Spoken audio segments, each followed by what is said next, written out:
good time in order to have a good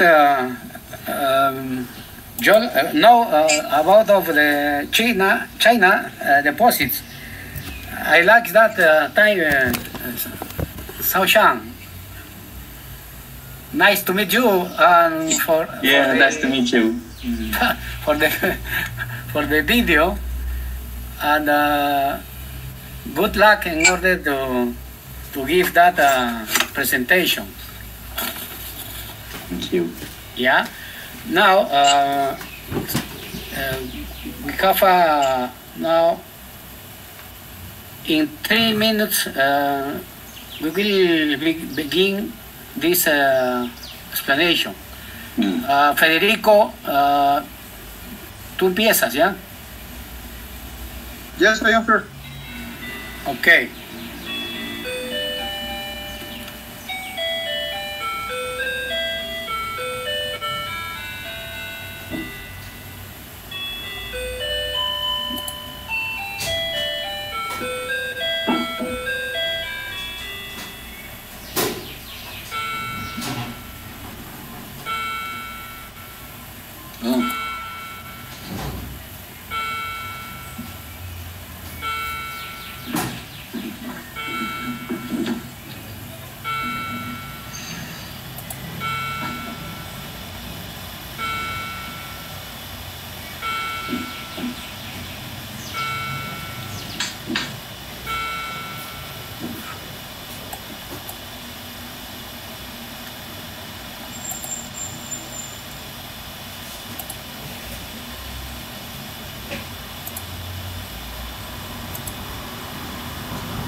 Federico, hola. Sí, sí, ingeniero. Ya podemos empezar. Okay. 1 minute more. Yeah. Welcome everybody. Okay, yes, welcome everybody.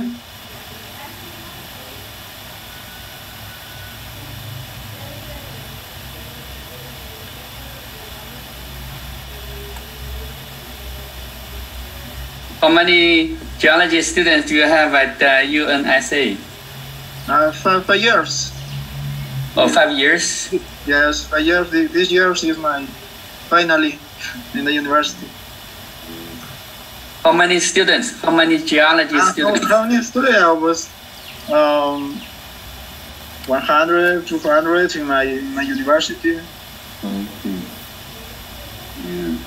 That includes... in the presentation, there are for this platform 43, and for Facebook Live, I don't know in this moment.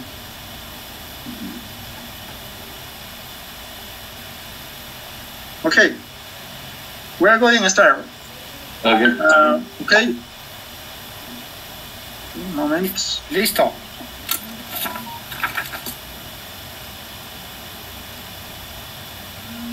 Hi everybody. We're going to start.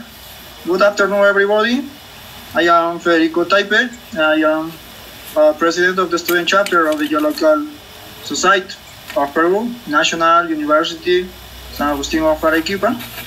Today we have a virtual conference by PhD ZHAOSHAN. PhD ZHAOSHAN. Thank you so much for your time for this virtual conference. All the students here admire you. Okay. Well, before starting the conference, I have a suggestion for each of the participants. Number 1, everyone turn off your microphones, turn off your cameras, please. Number 2, your questions can be write in English in the comment box from Facebook Live or this platform soon. Okay, when they finish virtual conference by PhD ZHAOSHAN respond to them. Okay. Number 3, also well, sending to each participants a survey to improve our conference in the future. In the future for all people. Okay. The presentation about PhD ZHAOSHAN. Engineer, it will be done by engineer James Suarez. James Suarez is advisor, HGP student chapter, and representative of the Geological Society of Peru in these moments. Okay, engineer James Suarez, can you start with the presentation of PhD ZHAOSHAN? Engineer Jaime. One moment, please. Yeah. Yes. One moment.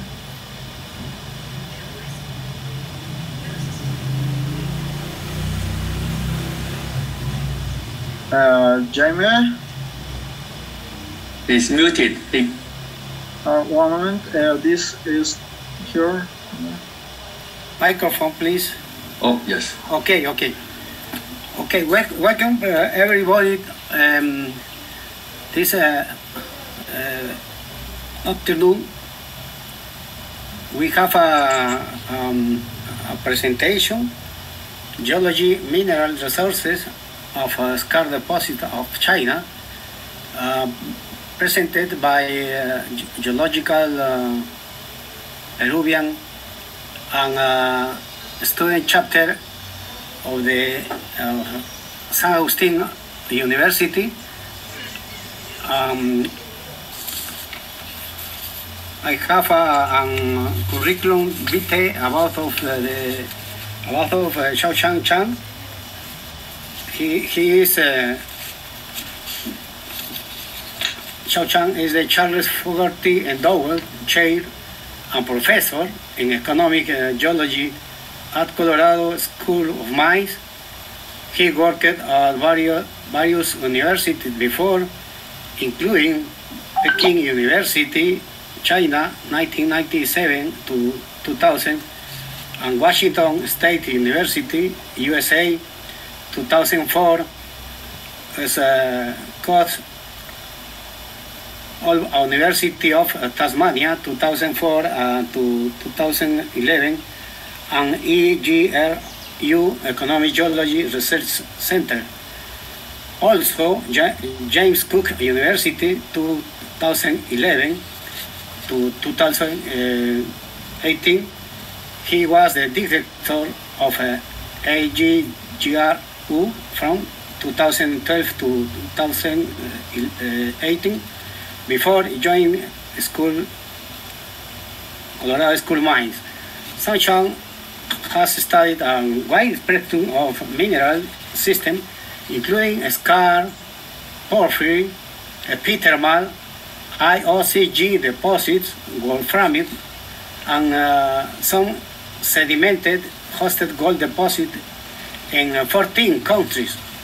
He works closely with the mineral industry and exploration-oriented research project looking for far-field signals, discriminators, and zoning patterns in mineralogy, texture, spectral features, gold rocks, and mineral geochemistry and isotopic composition that can be directly used in exploration. He also worked on ore forming processes and ore controlling factors, magma fertility, regional metallogenesis,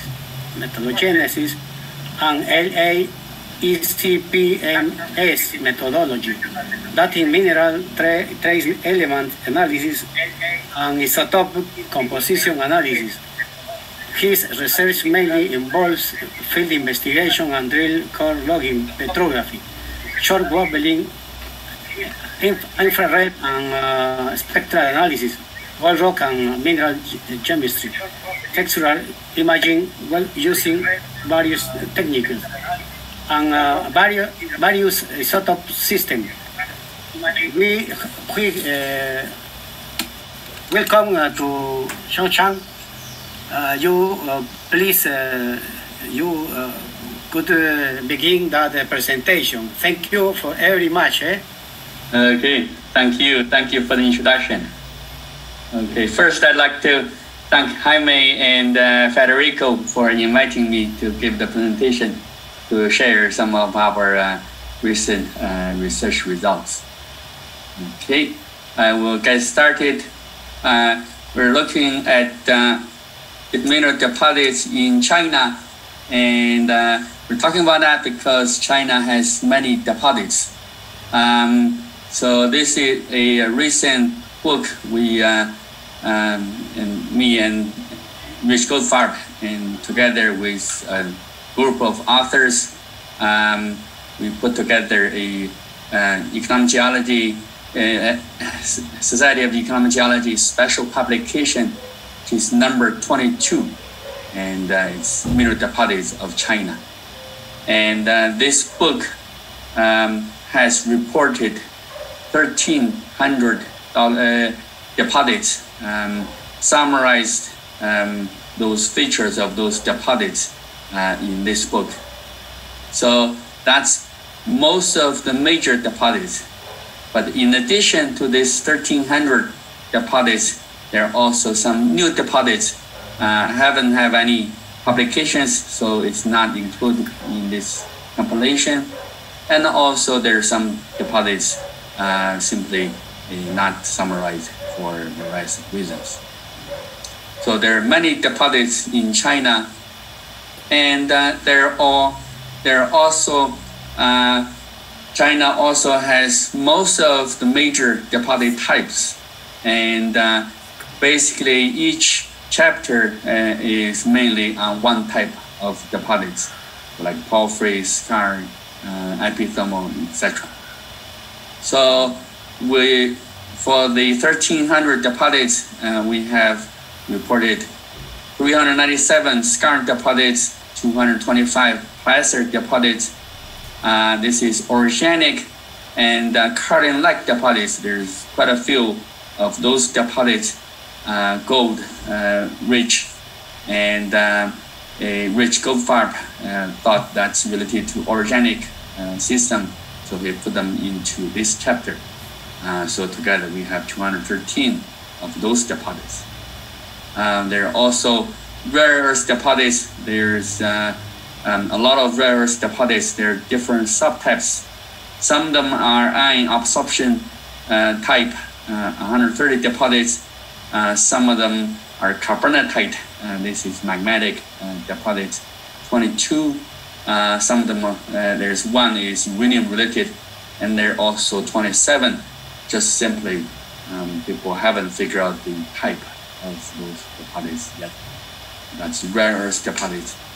There are also sediment-hosted zinc, lead, copper deposits.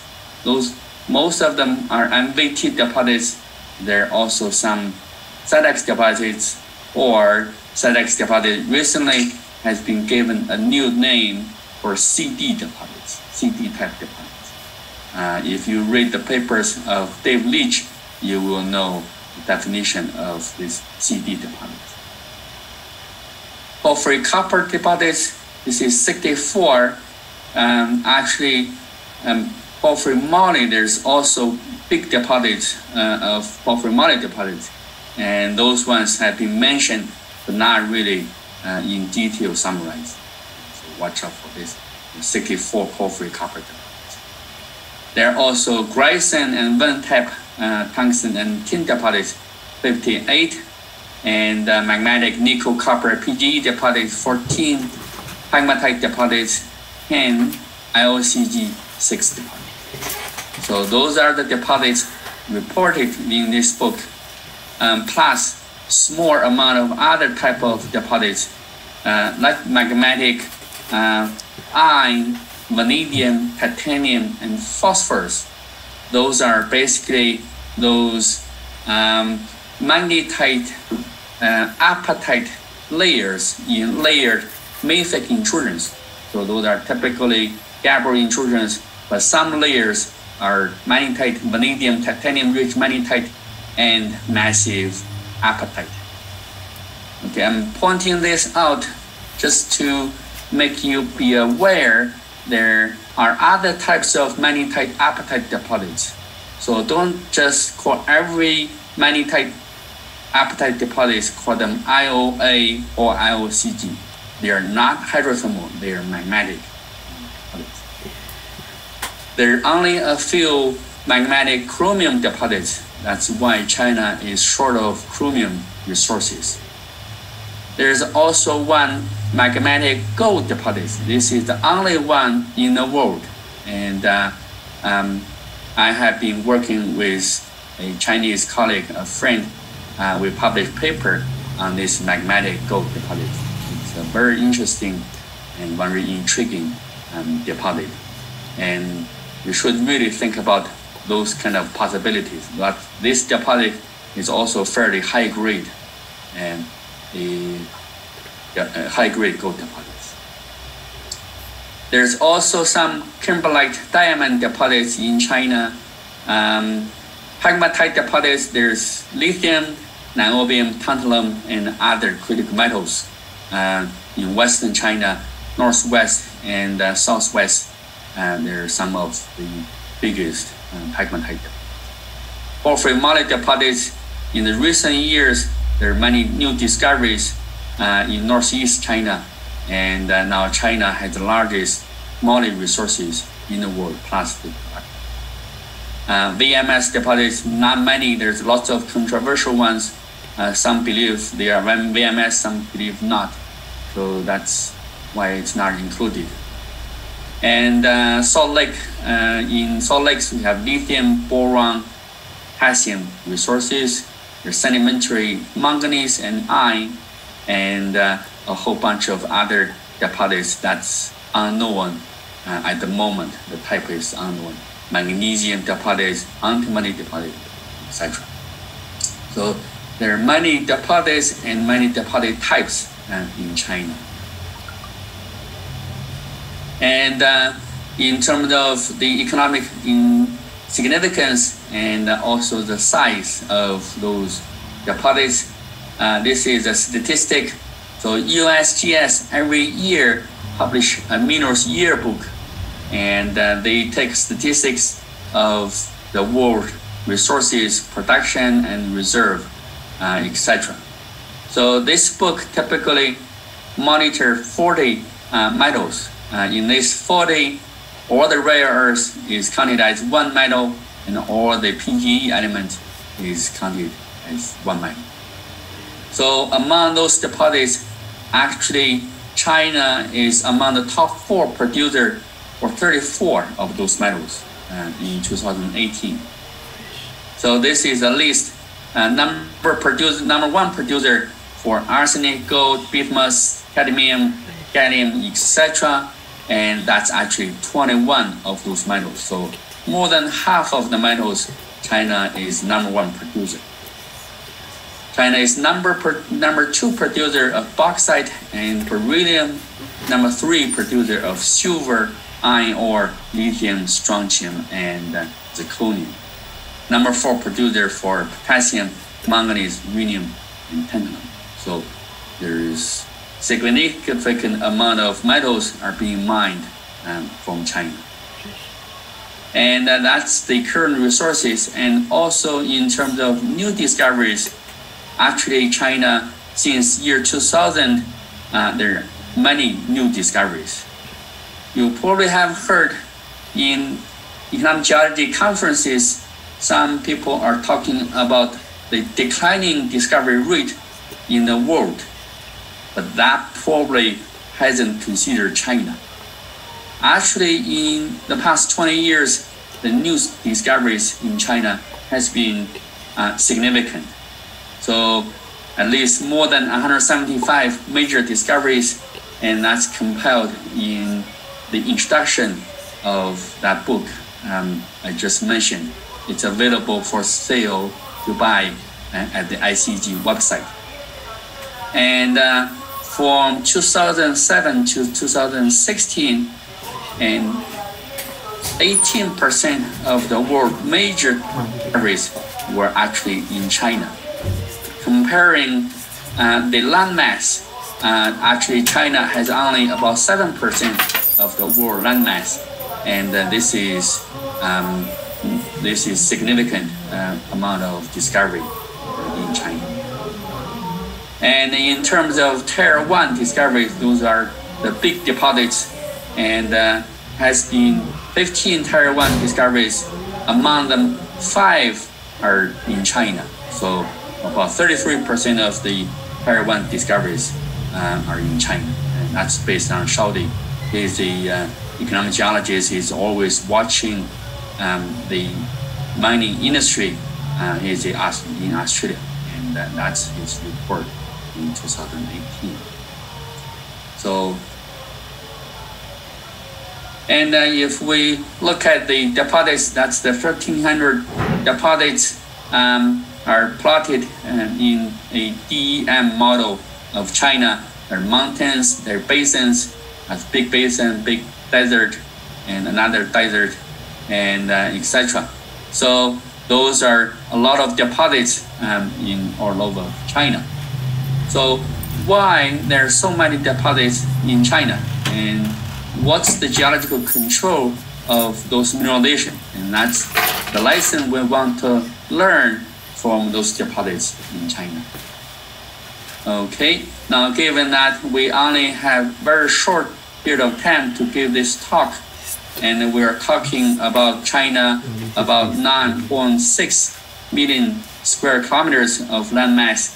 So it's a very large area. So when we talk about the control, I will focus on the tectonic settings of those deposits. For the details of each type of deposit, the controlling factors of those mineralization, I will suggest you to buy the book, and then you will see lots of details in the book. And there are 620 pages of the book.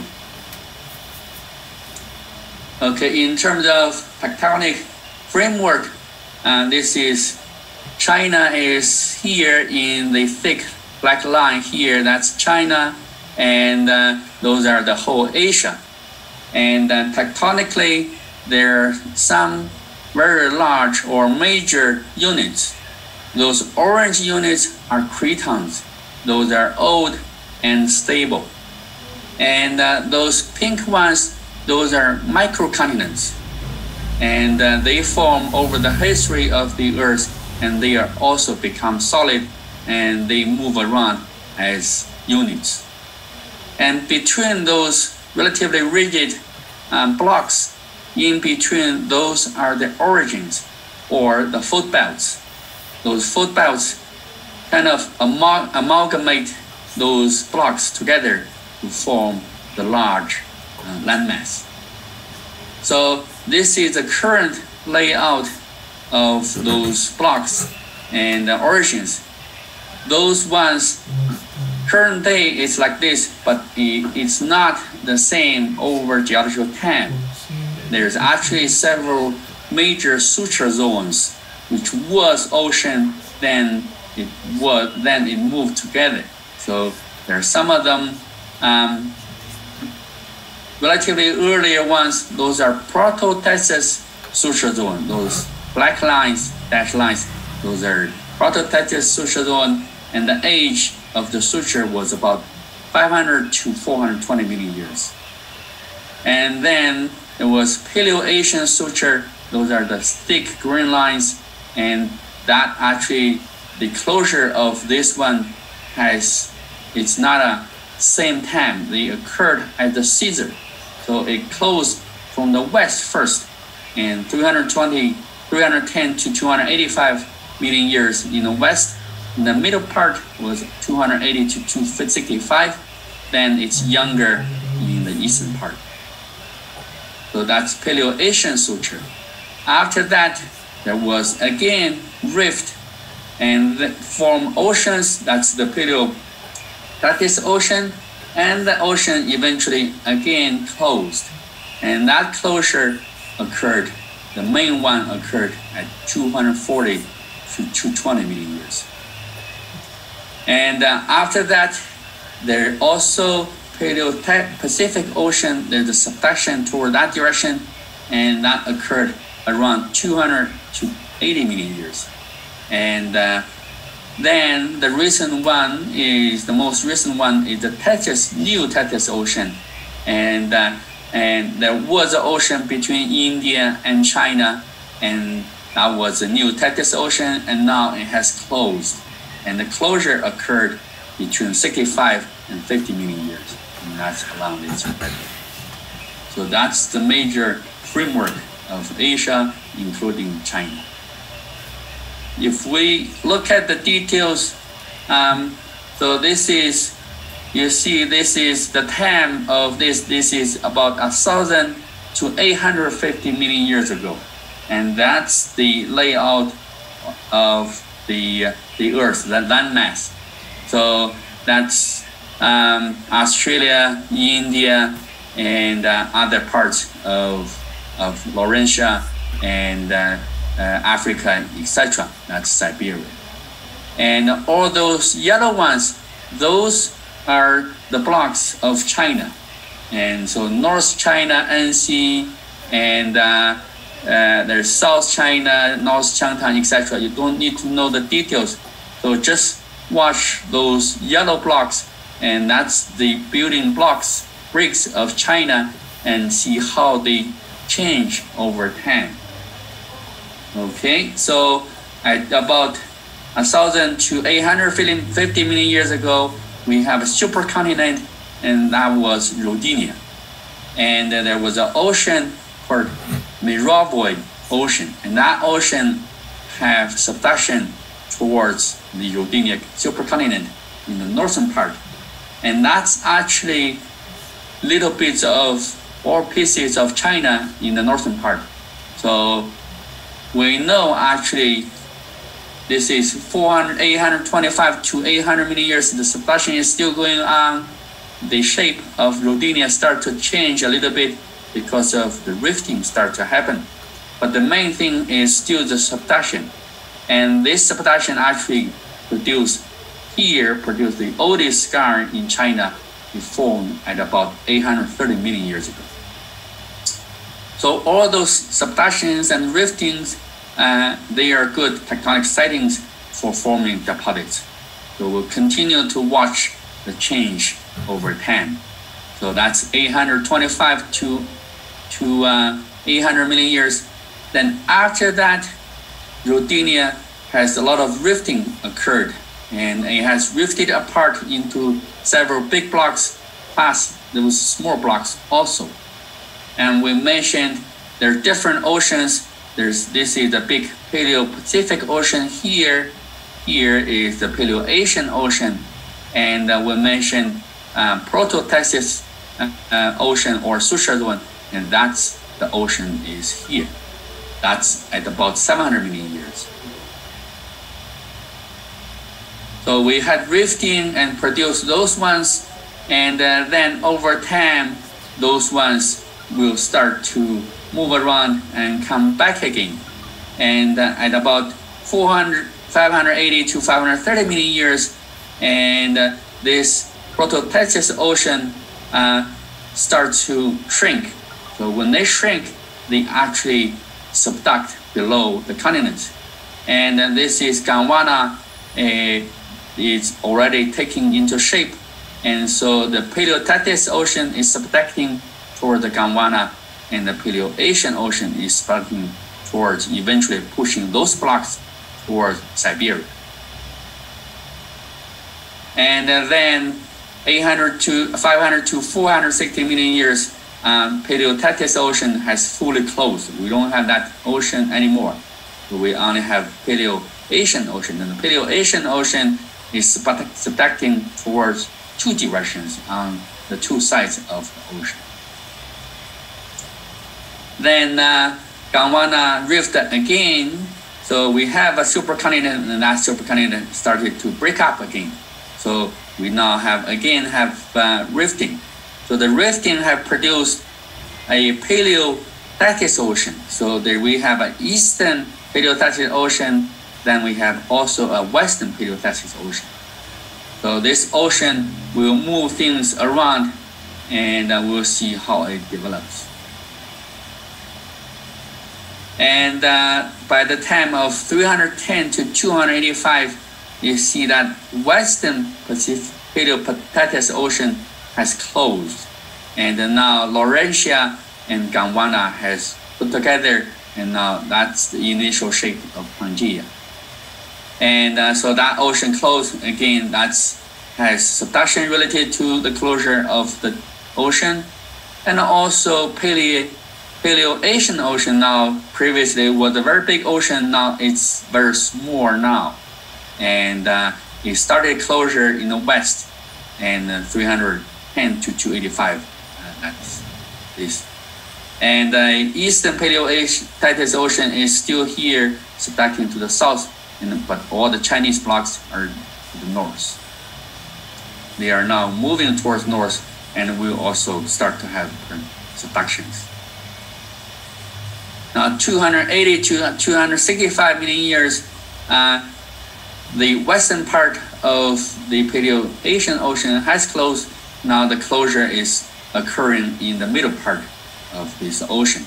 And then the Eastern Paleoclitic Ocean is subducting towards north and moving all the blocks towards north. At the same time, we mentioned there's New Tethys Ocean. This one, again, there's a rift. And this rift caused the formation of New Tethys Ocean.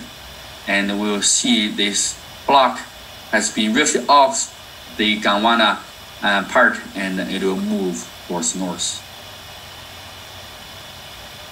And now 260 to 245 million years, all the Paleo-Asian Ocean has closed. And then we continue to have the shrinking of the East Paleotethys Ocean. By 220 million years, all the Paleotethys Ocean has closed, and now the New Tethys Ocean is at its maximum. It's very big now. And then from about 200 million years, slightly later than this, the Paleo-Pacific Ocean, it was subducting from here, then it also started to subduct from here. That again caused a lot of hydrous magma. It's very good for the formation of magma-related hydrothermal deposits. Then after that, India break off from this part of Pangaea and move north. And eventually this movement caused the New Tethys Ocean, this part of the ocean, to close. And the closure occurred at 65 to 50 million years. Okay, so that's the history to bring the current China together. So it has a long history, it has some stable blocks, and every time you have rifting, you have some deposits forming. Every time you have subduction, you have some deposits forming. And when you, even after subduction, when you have collision, you can also form deposits. So those are the favorable tectonic geodynamic sightings. So the stable cretons is good for kimberlite diamond, for weathering long time, weathering to form bauxite and laterite, and then iron absorption rare earths. That's also a residual type of a weathering product, and that's also in those terrains. And rifting, when we have rifting, we can have magmatic nickel copper PG deposits, we can have magmatic vanadium, titanium, magnetite, and apatite deposits, chromium deposits, and also Cyprus type VHMS deposits. Those are copper rich in the spreading center. When we have passive continental margin, it's good for the formation of MVT deposits and SEDEX CD deposits. When we have convergent active continental margin and island arc, this include both subduction and collision. Then we can form porphyry deposits, Skarn deposits, epithermal deposits, and also those are related to magma because the hydrous magma produced by the hydrated ocean crust. And they're also a lot of deformation, and that deformation and metamorphism of those sedimentary rocks is the reason to generate organic gold deposits. And volcanic sightings, we can form bashy type and critical type VHMS deposits, and small deposits. We can also have nickel copper PG relatively smaller than those rifting sighting. We can also have pot form chromium deposits that's also smaller than the rifting, but we do can form those. So those long history and the frequent or many times runs of rifting to conversion boundary, those cycles, multiple cycles produce those favorable tectonic and geological dynamic backgrounds to form those deposits. Okay, so that's the overall history. And then if we put all the deposits, that's China, we zoom in to China with all those suture zones and all those deposits. At the moment, it may look a bit too much to see because there are different tectonic settings. Some of them related to conversion boundary, some of them related to passive margin. And if we look at skarns, then we have less. And now we have all the skarn deposits plotted in this diagram, tectonic setting, plus those ones are the age. So among those around 400 skarns, 151 has reliable ages, and that's the age is listed here. Now we can compare the age of those skarns and also the age of those suture zones. Then we can find out some more details of tectonic control of the skarns. Okay, and one thing you will notice first is although they are, if you don't know the tectonic setting, they may look random. But if you put the geological tectonic setting behind, and then you will start to notice, and many of them actually are along those subduction zone or the suture zone. And the age has some relationship. So the oldest one actually is the 830 million years one.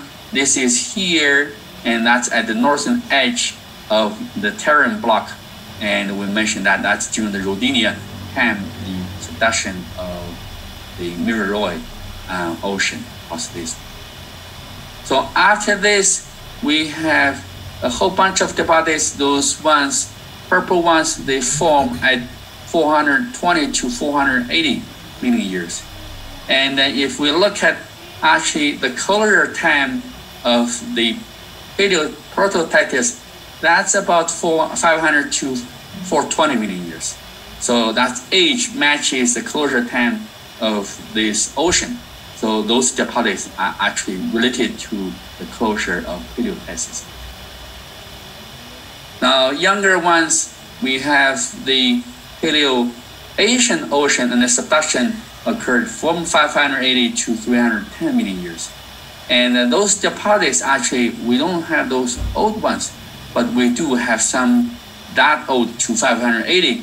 So probably at the beginning of the subduction, there's no deposits formed yet, or it could have been those old deposits had been eroded away. But what we have are those deposits from 384 to 370. That's one batch, one episode of formation, and that's a second batch of formation is 324 to 313. And actually, in addition to those ones and those ones, we also have the yellow ones. Those ones are 210 to 263. And this one here exactly is 250 million years. And so some of them are related to subduction, and some of them actually related to the final closure of this ocean. The final closure occurs around this one. Those ones are, it's a big ocean. In the middle of the big ocean, there were some small blocks moving around, including those Stringard ocean block. And so the subduction, eventually the closure occurred as both here and here. And these ones, the final closure is 285, and this deposit is 250. So that's about 35 million years after the closure of the ocean. So that's related to continental collision. And also similar situation here. So that's the western part of the Paleo-Pacific, Paleo-Asian Ocean. Middle part is 280 to 265, and there's a few deposits here. Some of them haven't been dated, and the eastern part is 260 to 245 million years. We don't have actually any scars formed in this period of time, but there are porphyry deposits formed in this period. Okay, and so after this ocean, then that's the closure of the Paleo-Tethys Ocean. This part, there are several parts of this. As one line goes here to Korea, and one line goes here and branch out to here. So they are closed at similar time. Those are different blocks that combined together. So this part, it closed at 265 to 240 million years. This suture occurred here. This branch goes at 240, and this part is 250 to 230, and this part is 240 to 220. So then if we look at the distribution of the deposit, those ones are related to here, and this one related to this one, and not much here, but along this suture zone, this part of the suture zone, we have many deposits along this belt, and that's related to the suture of this ocean.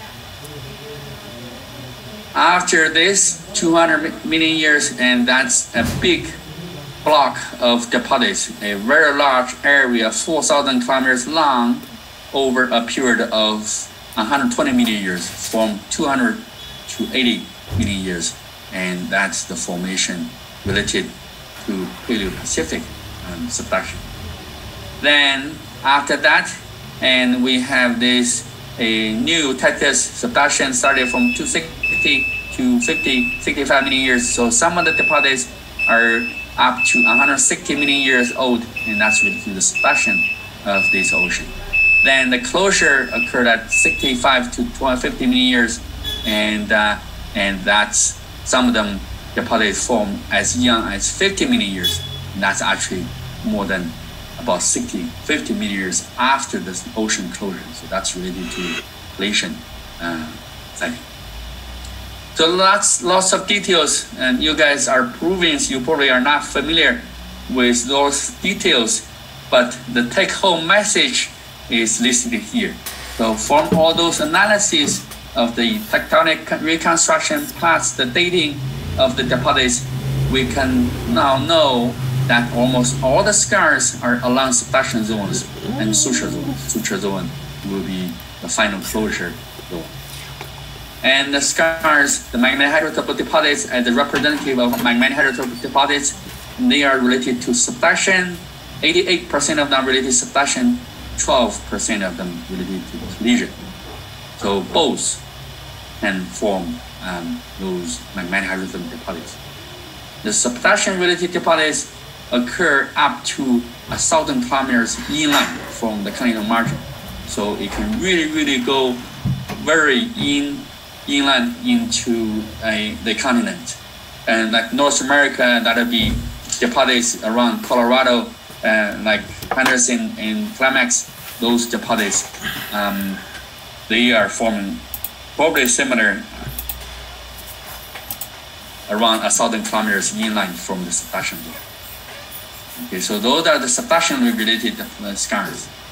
The collision-related scars, they can be up to 50 million years after the closure of the ocean. So after that, you can still continue to form deposits, but the distance from the suture zone is much less, and it's only up to 150 million kilometers from the major suture line. Okay, and in terms of the size can be similar, as big as those subduction-related scars. And if you read my paper in that book, and you will see the details. Some of the largest copper scar, gold scar, zinc scar are related to those collisional sighting. And mineralization in most belts lasts for about 5 to 20 million years, and that's similar to South America. All those metallogenic belts, and they last for about 5 to 20 million years, and that's the duration of a typical metallogenic belt, and that's for exploration. You need to consider this, and then that's for the time duration, and the length is the belt is up to 1,400 kilometers long. In South America, together it's very long, but in detail, each of the belt I recall is maybe up to 800 kilometers or 700 kilometers, not as long as those ones in China. We do have an exception, which is the Yanshan belt related to the Paleo-Pacific subduction. This one is very long. This is 120 million years of formation, continuous formation of mineral deposits. And it's also very, in terms of spatial length, it's also very long, 4,000 kilometers long, from northeast China to southeast China. And so it can be, from time to time, maybe we will see those huge belts and was active for a very long time to form those deposits. Okay, so that's what we can learn from the tectonic sightings of the Chinese skarn deposits.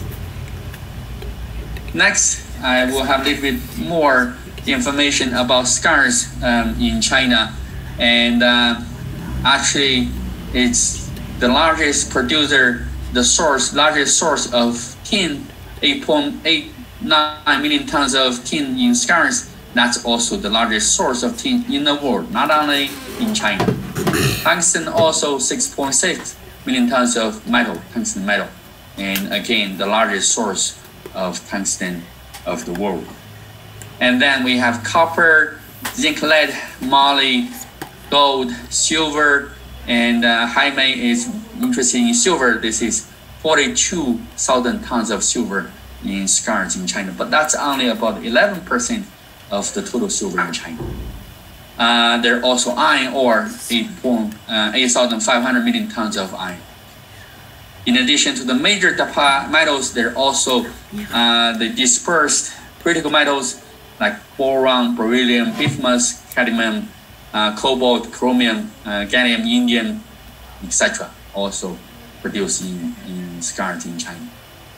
And also in addition to the metals, there are also industry minerals, jade, quartz crystals, diopside, wollastonite, and those are also mined out of skarns in China. Just one common typical skarns we have, most of them are calcium skarns, 231 of them. That's common ones you probably see the most, but there are also some unusual ones you should be aware of. There are also calcium skarns replacing igneous rocks, replacing siliciclastic sedimentary rocks, and replacing metamorphic silicate rocks. It's not very common, but they do occur. We have 15 skarns of this type. Then we have, if we have dolomite, we have magnesium skarns, and 28. Then we also have calcium magnesium skarn. Those ones are replacing the dolomitic limestone, or if you have a package of limestone and alternating bedding layers of limestone and the dolomite, you will have calcium magnesium skarns. That's actually 113, and it's quite significant. Okay, so keep in mind, in Peru, you probably have seen a lot of calcium skarns replacing limestones, but you should also keep in mind there are other types of skarns. Especially if you see lots of serpentine and talc with lots of magnetite, sometimes with chalcopyrite, etc. Don't say that's ultramafic rocks right away. You really need to look at that in detail. It could be magnesium skarns. Okay, that's because they have formed, when they form, they have lots of olivine, phosphorite, olivine, and diopside, and diopside pyroxene, etc. And they, again, very easy to hydrate, and they retrograde to lots of serpentine and talc and those minerals. Okay, And I will have another slide just to show you the skarns replacing igneous rocks. Because sometimes you can be confused and say, oh, I don't have limestone. Could this really be skarns? Well, if you have massive garnet piercing, wollastonite, amphibole, epidote, etc., then it is a skarn. So that's some examples in China. Nihe, we have some of those skarns replacing igneous rocks. They can contain iron. Those are the examples: Nihe, ZHAOSHAN, ZHAOSHAN, Meishan, etc. Several of them, some of them quite big, 360 million tons of iron ore. But the grade is not that good. It's 21%. Mineable in China, maybe not in the United States. There are iron in those skarns replacing igneous rocks. There's moly, pumutag, and zinc lead, dunde, copper, zurkuk, that's in the western part of China, tin, like Huanggang, in eastern part of China. So you can have those metals in those skarns replacing igneous rocks. Those are typically replacing mafic to intermediate volcanic rocks or intrusive rocks. Outside of China, there are also skarns replacing igneous rocks, like Tangen is a gold skarn, lots of tin skarn in northeast Australia, and also iron skarns. So watch out for this. Now the next one I want to talk about briefly, metal association and zoning. We can learn from China. So those are 386 deposits, and that's counting about 1/4 of world skarns. And the good thing about Chinese skarns is China used to be planned economy. So they don't think about the cost. So they will calculate the resources of all the metals if they are in the deposit. This is different from the Western world where you only calculate the resources of the major metals and the economic metals. The good thing for us is that because that calculation, we now have the resources of both the major metals and minor metals in a deposit. So it's very good for examining the metal association of those metals in a hydrothermal deposit. Another one you probably now know, rare earths and critical metals are now becoming more important. And in China, they already calculate resources, so they know their inventory. But in the United States, you want to know those inventory, but you never calculate that. And USGS is scratching their heads and say, how do we evaluate the potential or the amount of resources we really have in the United States? Okay, based on those, we can look at the metals, moly, gold, and tin. And together, 162 deposits have those three metals, but actually very few of those deposits have associations. So gold and moly together, there's only 9, and it's one is a major one, the other is only a byproduct. Between moly and tin, they don't really occur together, and only 4, and again as byproducts. Gold and tin, they don't occur together. There are only 2 of them have both of these metals, and they both have only a few tons of gold, so very small in terms of gold. So those 3 metals, they don't occur together. So why they don't occur together? That's actually related to the redox state and of the magma.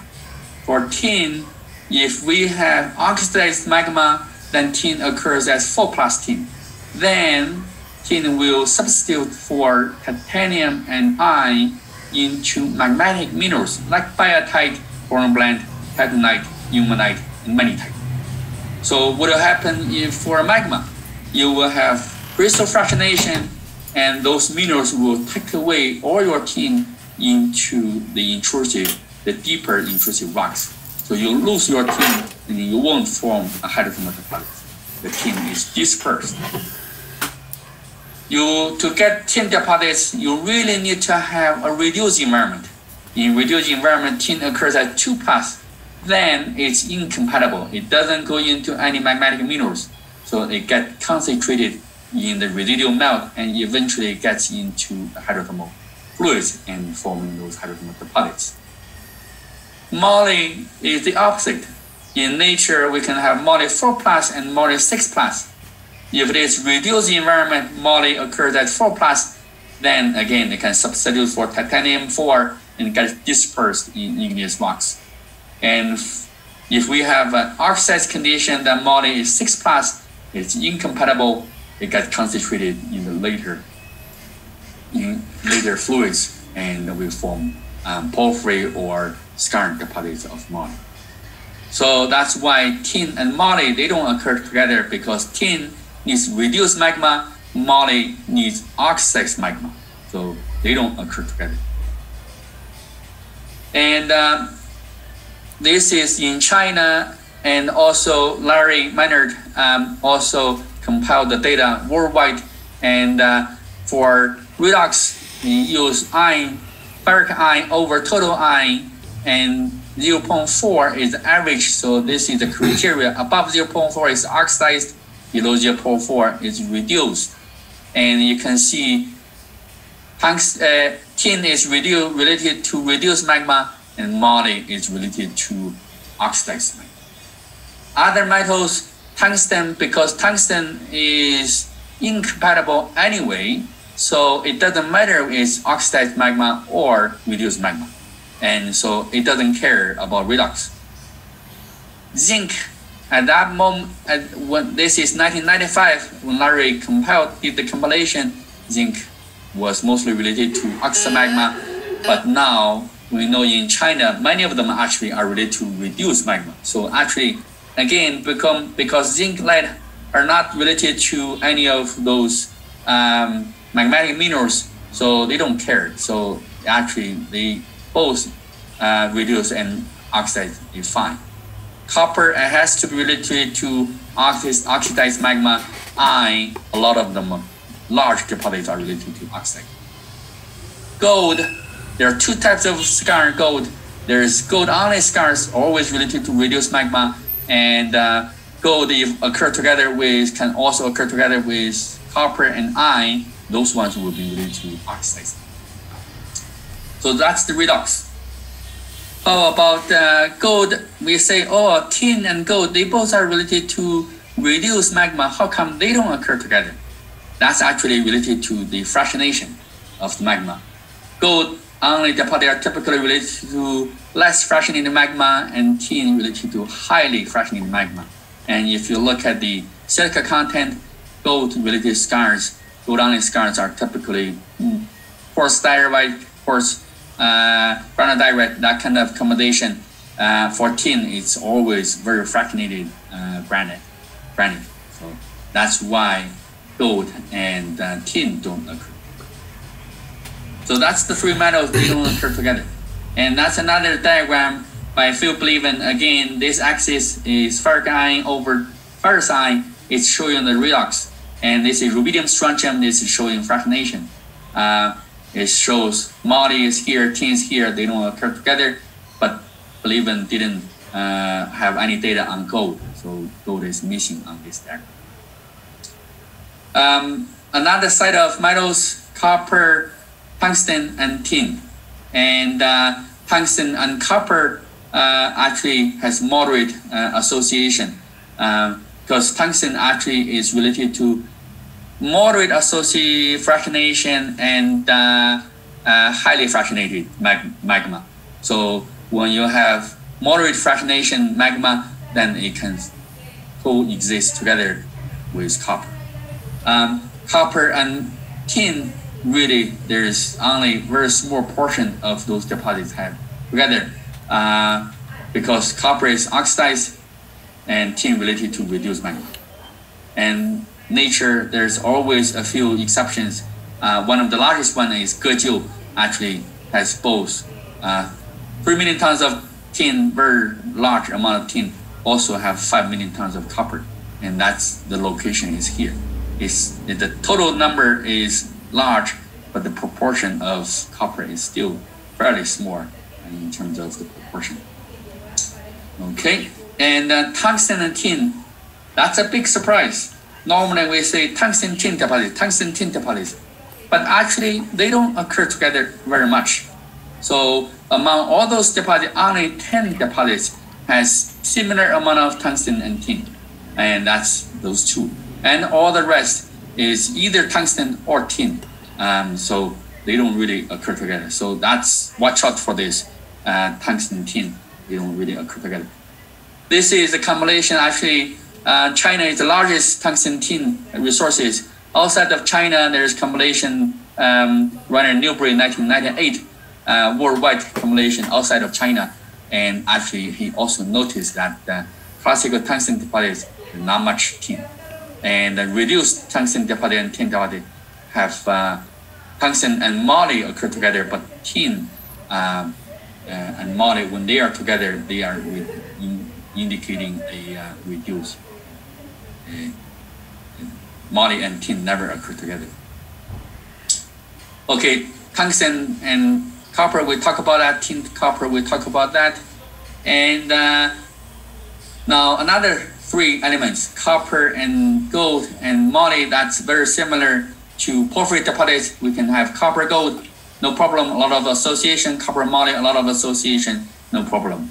Copper, gold, because they are reduced, they are less fractionated magma. Copper, moly, they are all oxidized magma. But gold and moly, they don't occur together. And that's because gold is related to less fractionated magma, and moly always related to highly fractionated. And when we talk about redox, sometimes we don't have, if we don't have iron, fresh rock to measure iron, we can use zircon trace elements to tell us redox. And if you look at the literatures, a lot of them are talking about you need to have oxidized magma to produce copper, moly, and gold. And they say if you have reduced magma, then it's barren. But watch out, they may be barren for copper, gold. And if you look at the data here, if they are reduced, you start to have tungsten and moly deposit, and even more reduced, we have tin deposit. So we may not reduce magma, may not produce copper and gold, but you can produce tin. So watch out for this. In terms of copper and moly, they both are related to oxidized magma. But if we look at the details used, the zircon trace elements, actually copper is related to slightly more oxidized magma. And those green dots are porphyry and skarn moly, and those yellow ones are porphyry copper. So the copper requires slightly more oxidized magma than moly. Okay, and tungsten and moly, we have good association because they all are related to highly fractionated magma, and also both can relate to oxidized magma. Tungsten moly, and we are showing here, and zinc and lead. We will see zinc and lead actually it can be related to all the metals. This is related to tungsten and moly, moderate association, and also iron with zinc lead, moderate association. And this is moly oxidized, but also zinc lead can be also associated with tin, which is reduced magma. So that's why we say zinc and lead doesn't care whether it's reduced or oxidized, and they just want to be far away from the intrusive source. And in China, actually, a lot of the big zinc lead skarns actually are subordinate to tin skarns. They are related to tin skarn. So Gejiu is 28 million tons of zinc plus lead, but it's in the tin district. And Dachang, 8.96 million tons of zinc lead, again is related to tin. Duluan, 4 million tons of zinc lead related to tin. So, and one is Beiyang related to gold, and this is oxidized system. That's diverse situation. Last one, iron. Iron actually has moderate association with copper, gold, moly, zinc, lead, because those are relatively more oxidized magma related to magma. We can also have weak association with tungsten and tin. So even the reduced condition, tin skarns in Gejiu part of the deposit has regolite, and that's alternating very fine bands of magnetite versus other like minerals like fluorite and siderite and vaseuvanite, etc. So in Gejiu, in Makeng, in Jianghualin, so we do have iron, and iron basically is everywhere. So watch out for this. So for this association, copper, gold, moly, zinc, lead, so that's another reminder to you. Don't take everything with magnetite as IOCG. Some of them are clearly scars. Even they have copper, gold, and some of them are magnetite is also related to moly and zinc, lead, and they are not IOCG deposits. So watch out. Okay, so if we combine all the association, we can have 4 scenarios in terms of oxidation and fractionation. And oxidized and highly fractionated, then we'll have moly and tungsten, and then copper and zinc, lead. And if it is still oxidized but weakly to moderately fractionated, then we change to iron and copper and gold and zinc, lead, and these two parts. And if it is reduced and strongly fractionated, then we'll have tin and to zinc, lead. And if it is reduced and weakly to moderately fractionated, then we'll have gold and zinc, lead. So that's the metal association. So after this, then we need to look at the metal zonation. Now, based on that association, we'll know the zonation. We can't have one zonation to account for all the metals. Depends on the magma signature, you will have different types of zonings. One of the things is zinc, lead is very well known to be distal. But if we trace the source of zinc, lead, what metal do we expect to find? Well, many times in South America, I talk to working with company, and they say, oh, let's look for copper. Does all the zinc, lead always lead to copper? Actually, not really. Sometimes you may have tin. This is Gejiu. You have distal, you see the zonation. There's copper here, lots of tin and zinc, lead. So the zinc, lead actually goes more proximal to tin and some copper. So lots of tin, actually mostly tin. Another one, distal zinc, lead being distal is well known, but distal mineralization is not limited to zinc, lead. You can also have very distal, sometimes you don't see the causative intrusion. You can also have distal tungsten. You can have also distal copper. You can have distal tin, distal moly, and distal gold. So watch out for this. Copper doesn't necessarily always occur at close to the intrusion. Moly either. So sometimes you can have those distal. That's lots of some details of those deposits. That's the 10 largest scars of each metal. And in summary, we can summarize those zoning pattern into these 4 types of zonings. If it is reduced, strongly fractionated, in the intrusion, we will have Grayson type tin plus minus copper, tungsten, mostly tin. Proximal scar will have mostly tin and plus minus copper plus minus iron. They're not much, but they do occur. Distal part, we actually have distal tin in veins, and further away we will have distal, far distal zinc, lead veins. Those 2 veins to carbonate replacement. That's one site of zoning. Another site, if it is oxidized but weakly to moderately fractionated, then the intrusion will have porphyry, sometimes inoscarn, sometimes both. And the metal will be moly and or copper. And if we go out, moly is less, and we have more copper, and sometimes also iron, and sometimes together, and plus minus gold. And you go distal, then it will be copper in the distal. We can have copper in distal veins, and and then far distal will be zinc lead microscope.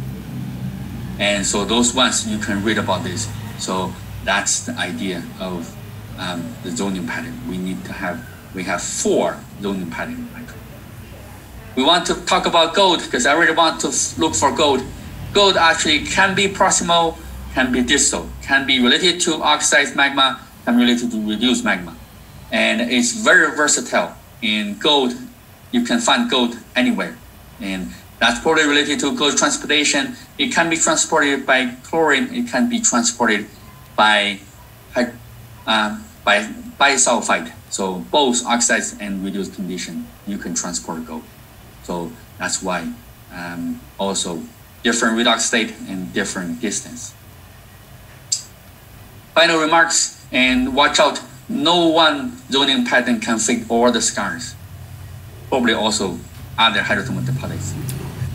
And I have many examples there in China, and there are many examples of continuous transition from distal to proximal Skarn. And so many times you think, oh, zinc lead, is it really related to a insurance? It's really related to other types of metals. And in China, actually, there are already many examples. And sometimes you don't see the continuous transition, you doubt about that. But now we have many examples in China. It shows outcrops and drilling is continuous transition. So you don't need to doubt about that anymore. If you see zinc lead, you should look for the more proximal mineralization. And this zonation, the continuous transition can be up to 4.5 kilometers in China. And that's the example of that scar. And in China, the largest scars actually have all the parts discovered, from the proximal part to the distal part. So again, that's a lesson. If you have the distal part, you really need to look for proximal. And also be aware of scars replacing igneous rocks, particularly those basalt and andesite rocks. Tectonic control occurs at very large scale, and when you do regional exploration or target generation in the early stage of exploration, watch out for those tectonic controls. And the tectonic construction is very important for old terrains. If it is younger terrain like Peru, some part of Peru and Chile, you know there's subduction going on right now. It's probably less critical.